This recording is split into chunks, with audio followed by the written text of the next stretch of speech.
Chers amis, shalom, Bezrat Hashem, on se retrouve aujourd'hui comme chaque semaine avec l'explication de Rabbi Chaim Ben Attar dans son livre Or HaChaim sur la Torah. Et cette semaine, nous sommes avec la paracha de Tzav. Alors d'abord, la paracha de Tzav va nous parler des sacrifices. Moshe va appeler Aaron et ses enfants, il va leur donner la responsabilité de s'occuper de ces sacrifices. Comment les faire, comment ça marche, tout ça, c'est dans notre paracha. Mais l'Or HaChaim HaKadosh nous explique qu'il y a ici aussi le remez. L'explication qui va être un petit peu plus agadique de ces versets. Et il nous dit la chose suivante. Nous savons que nous sommes dans un exil.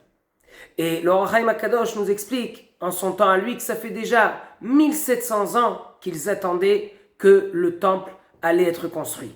Et aujourd'hui, c'est bien plus, on est presque à 2000 ans. Plus que 1950 ans qu'on attend que le temple va être construit. Et donc le Rav dit, c'est déjà très dur. Ça, il y a 300 ans déjà, il disait cette phrase-là. Il dit, on est dans un exil qui ne se termine pas. On avait l'exil entre le premier temple et le deuxième temple, c'était seulement 70 ans. Et même l'exil qu'il y a eu en Égypte, c'était 210 ans. Et à l'intérieur, il y avait 86 ans d'exil qui était dur, d'asservitude. C'est ça ce qu'il y avait.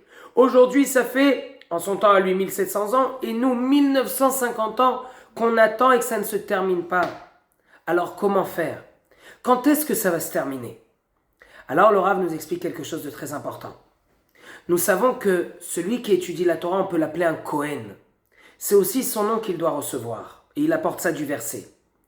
Moshe va venir voir les Kohanim qui vont exister aujourd'hui. C'est qui?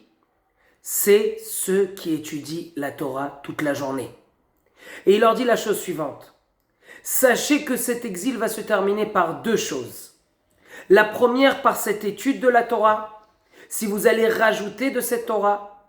Et la seconde, ça va être grâce à une chose qui s'appelle les Issourim, toutes les souffrances. Alors, 1950 ans, après qu'il y a eu l'Inquisition, après qu'il y a eu la Shoah, et il y a eu bien d'autres choses encore pendant ces 1950 ans, les souffrances, ça c'est certain que le peuple d'Israël a reçu.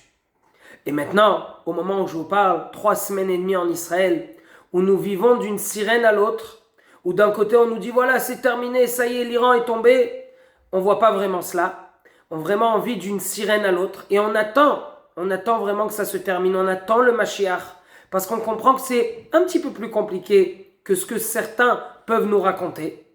Et quand on comprend qu'il y a ces souffrances, on a déjà compris qu'un de ces paramètres, le peuple d'Israël l'a déjà reçu.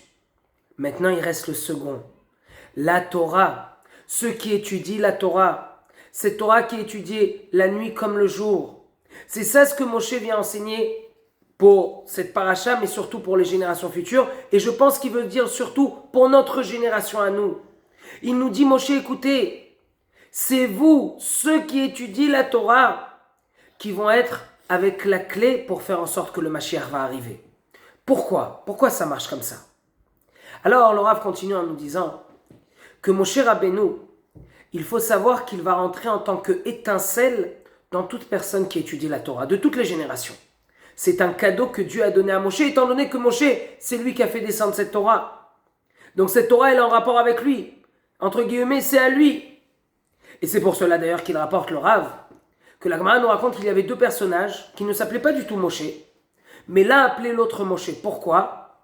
Parce qu'il sait qu'à l'intérieur de lui, si c'est un grand Talmid Chacham, il y a l'étincelle de Moshe Rabbeinu. Et donc Moshe dit la chose suivante. Le Mashiach va avoir à l'intérieur de lui cette étincelle de Moshe. Et s'il a cette étincelle de Moshe, c'est comme si Moshe va venir nous sauver. Mais Moshe n'est pas d'accord de venir nous sauver comme ça, dit l'Or HaChaim HaKadosh. Attention, ce sont des mots qui sont forts. Moshe n'est pas d'accord de venir nous sauver tant qu'il n'y a pas plus de Torah dans le peuple d'Israël. Tant qu'il n'y a pas plus de Talmidei Chachamim. Le premier paramètre, c'est pas Moshe qui décide, c'est Hachem. Les souffrances, Hachem a décidé qu'elles doivent arriver pour pouvoir faire en sorte que le Mashiach arrive. C'est compliqué, ça doit être un cours en soi, mais en tout cas c'est sûr que c'est comme ça. Ce sont 2 paramètres qu'il a dit le Or HaChaim HaKadosh. Les souffrances et la Torah. Alors les souffrances, ils sont là. Qu'est-ce qu'il manque maintenant? C'est la Torah. Les gens qui ont à l'intérieur d'eux beaucoup plus de Torah.